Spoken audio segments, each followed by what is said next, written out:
Friends of Tifa, senang sekali kita jumpa kembali dalam channel Tifa and Friends. Hari ini kita akan membahas kembali dengan Ibu Delima Kiswanti sebuah topik yang sangat menarik, yaitu ekonomi partisipatoris, membela, mendukung kaum yang lemah untuk menjadi kuat, ya.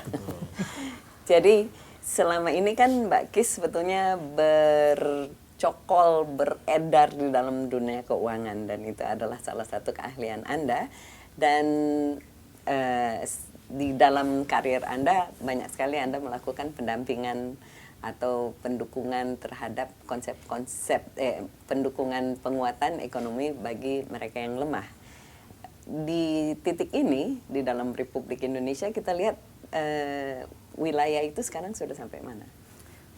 Saya melihat dari swasta banyak sekali yang sudah bergerak ke situ, ya. Jadi di media massa, di TV, majalah, Google, sudah banyak orang yang menulis tentang financial management untuk pribadi, meskipun lebih banyak untuk level yang agak tinggi sedikit.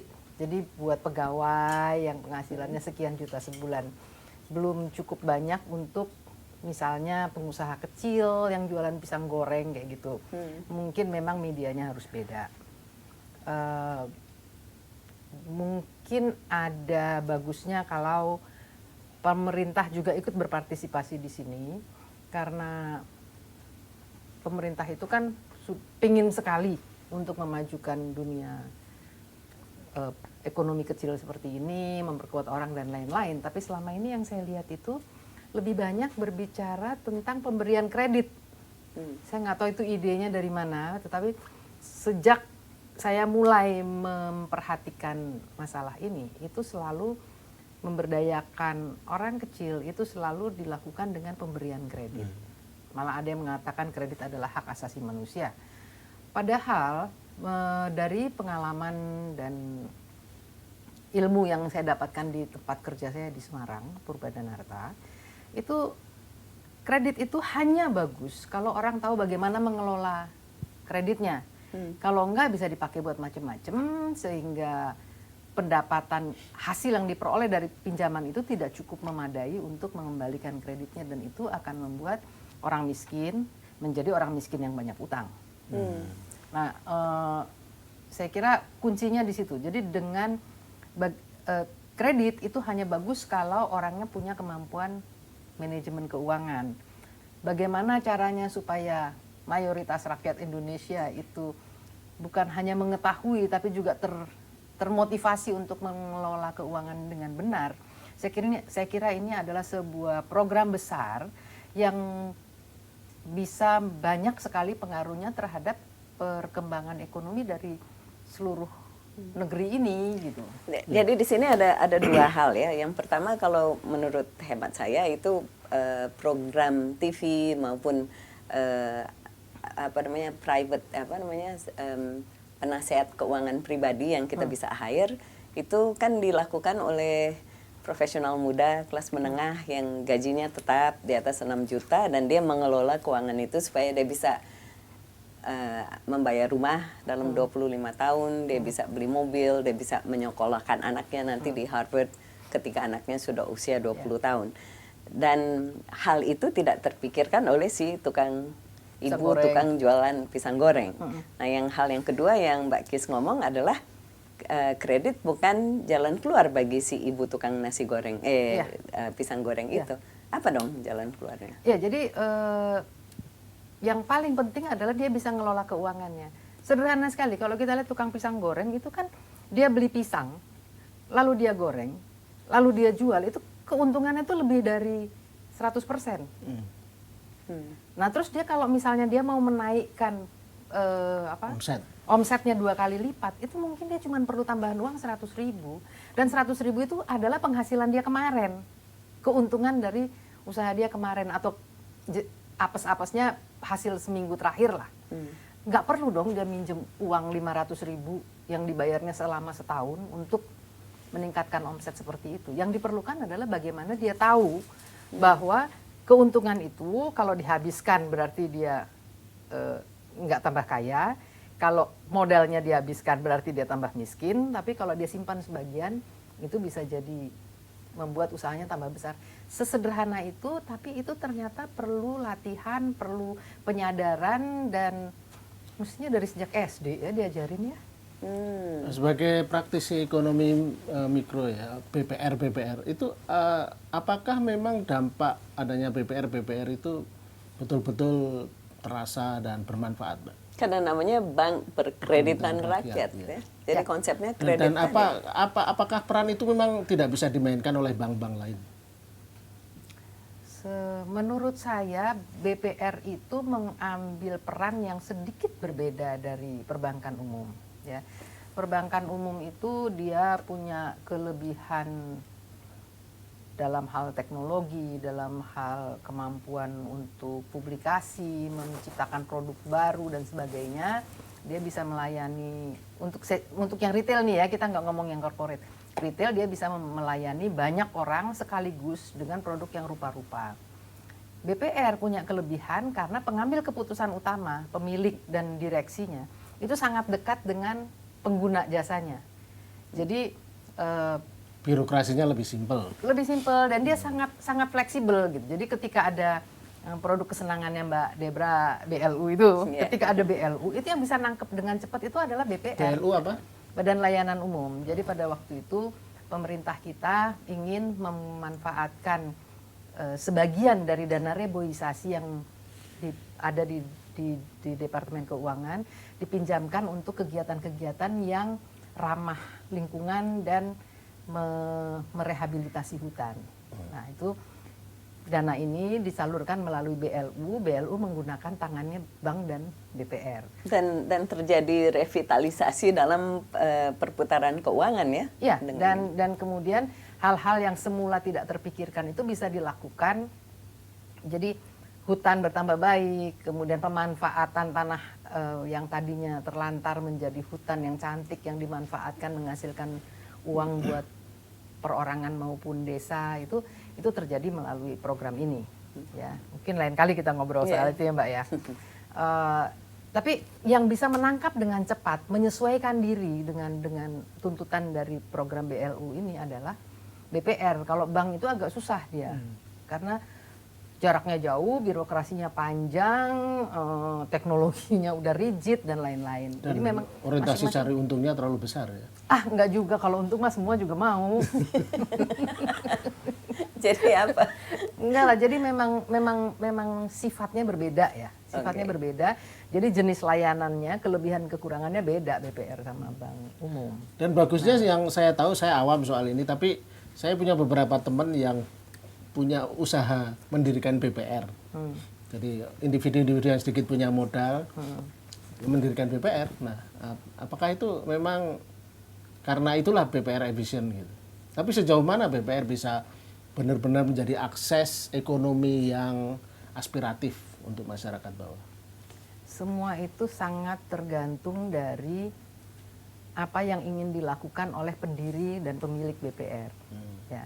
Jadi ada pemilik BPR yang memang niatnya itu saya pengen pengusaha-pengusaha di sekitar saya itu menjadi orang kaya sehingga saya ikut kaya. Jadi kalau pengusaha dia ngasih kredit orangnya kecil-kecil kemudian enggak didampingin supaya sukses, kreditnya dia macet sendiri kan.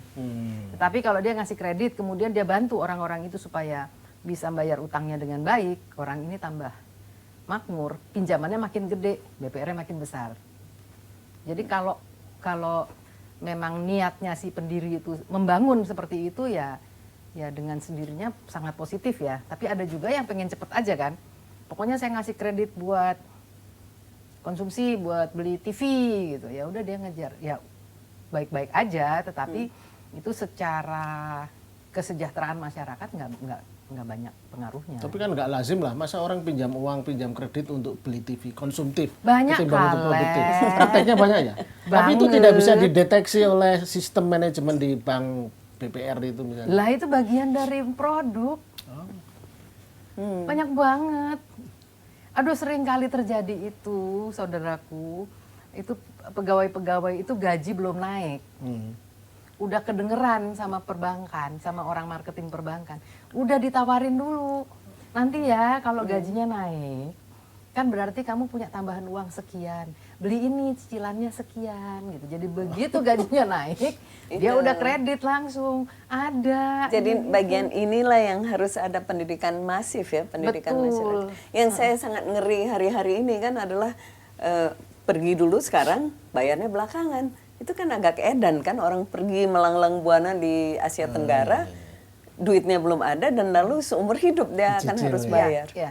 Beda-beda tipis sama beli TV pakai kredit Iya. sekarang karena anak-anak muda itu lebih suka traveling daripada beli barang, ya udah kreditnya larinya ke situ.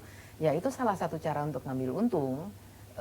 Risikonya adalah kalau anak-anak ini nggak bisa mengembalikan pinjamannya, ya banknya rugi sendiri gitu. Tapi memang menurut saya alangkah baiknya kalau anak-anak Indonesia, se-Indonesia Raya ini sejak masih kecil itu udah belajar. Mungkin masuk kurikulumnya Mas Menteri, produknya dia itu sebetulnya bagus loh. Kita kan bisa nyetor-nyetor uang dikit-dikit di apa? GoPay. GoPay. Itu kan bisa jadi media buat nabungnya anak kecil. Daripada dia pakai beli apa? Pulsa. Beli pulsa main game kan. Iya. Iya, dia masukin ke situ, dia bisa tahu bahwa nanti pada akhir tahun saya bisa punya sepeda. Nggak usah nyebut merek yang aneh-aneh ya. Ya. Bagus, terkait dengan sistem ekonomi nih, kita agak sedikit makro setelah tadi mikro ya. Kan kita mengenal ekonomi Pancasila lah. Artinya ya tentunya sebagai Pancasila itu kan punya rasa kemanusiaan untuk memberdayakan yang kecil. Tapi prakteknya ini kan kita seperti kapitalisme yang kuno gitu. Siapa yang kuat boleh menguasai. Contohnya adalah convenience store itulah. Di mana-mana warung-warung warga sekarang habis karena convenience store bisa masuk level kampung-kampung. Nah, kira-kira policy atau pendekatan apa atau persisnya lembaga civil society seperti TIFA itu bisa memainkan apa dalam konteks untuk mempengaruhi kultur atau policy ekonomi yang Cenderung monopolistik gitu. Yang saya lihat itu adalah orang yang sudah menikmati enaknya uang itu punya kecenderungan dua. Tergantung dari lingkungan, pendidikan dan lain-lain. Dia mau bantu orang, kelebihannya itu dia pakai buat bantu orang, atau dia ngerasa aku masih kayak kalau segini aja enak, pasti kalau lebih banyak lebih enak lagi. Di situ timbulnya loba serakah gitu ya.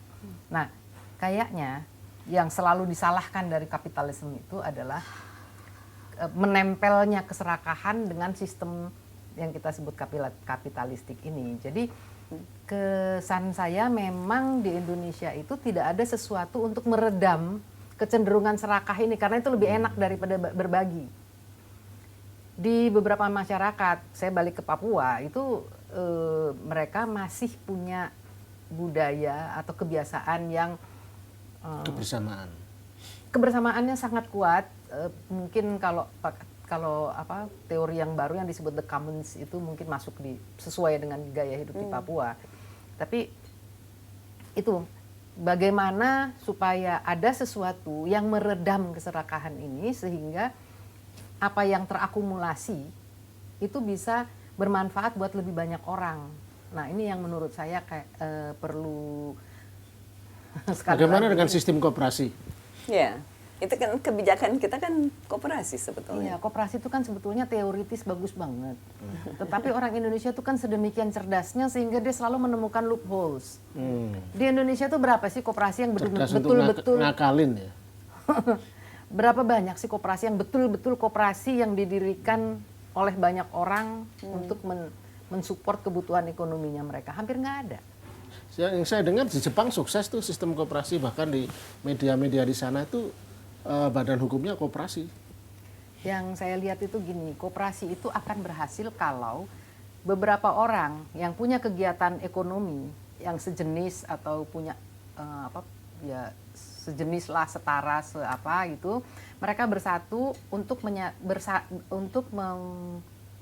untuk menemukan sesuatu, untuk melakukan sesuatu bersama-sama, mensupport usaha-usaha individu ini. Betul.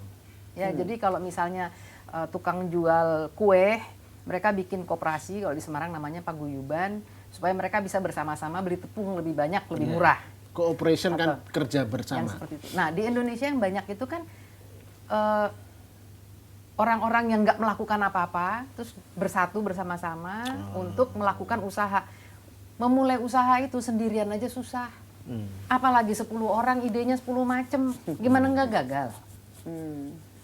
Jadi kalau itu dikembalikan lagi kepada apa namanya, kebutuhan dasarnya, bahwa koperasi itu tempat berkumpulnya orang-orang yang mempunyai kebutuhan yang sama, dan itu disupport oleh si koperasi, barangkali koperasi akan lebih berhasil. Masalahnya kan sekarang koperasi didirikan supaya dia mendapatkan support dari pemerintah, dari departemen koperasi kan, sehingga mengada-ada gitu.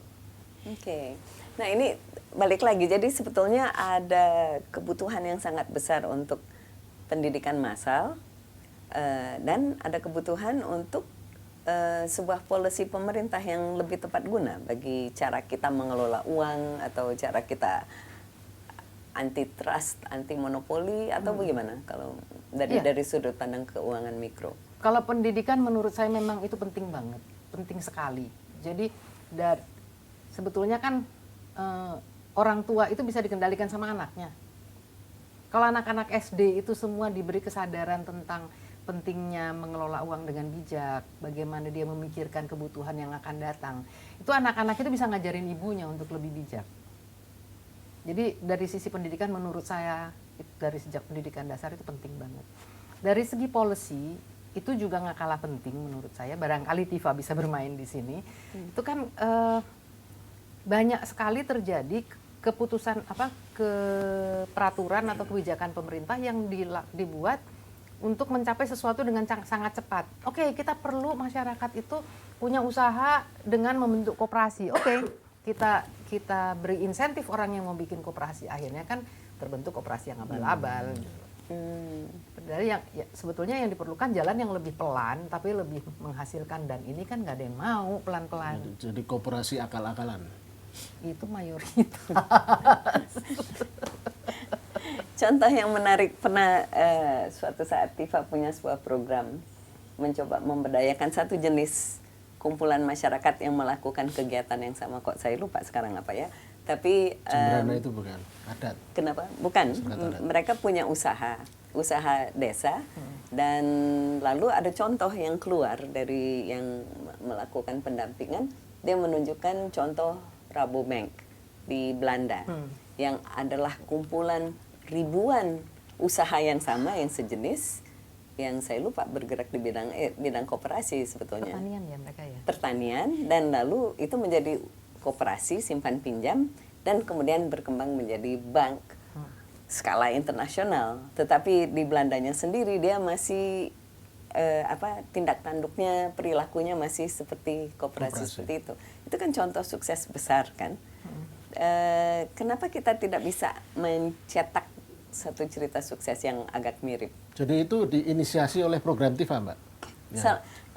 Hal itu terungkap ketika kita sedang melakukan pendampingan masyarakat, bukan kita lah ya, LSM yang kita dampingi, Yayasan Tifa dampingi, menengok kepada mencari sebuah mekanisme, dan terungkap ada mekanisme ini yang di dunia adalah contoh sukses.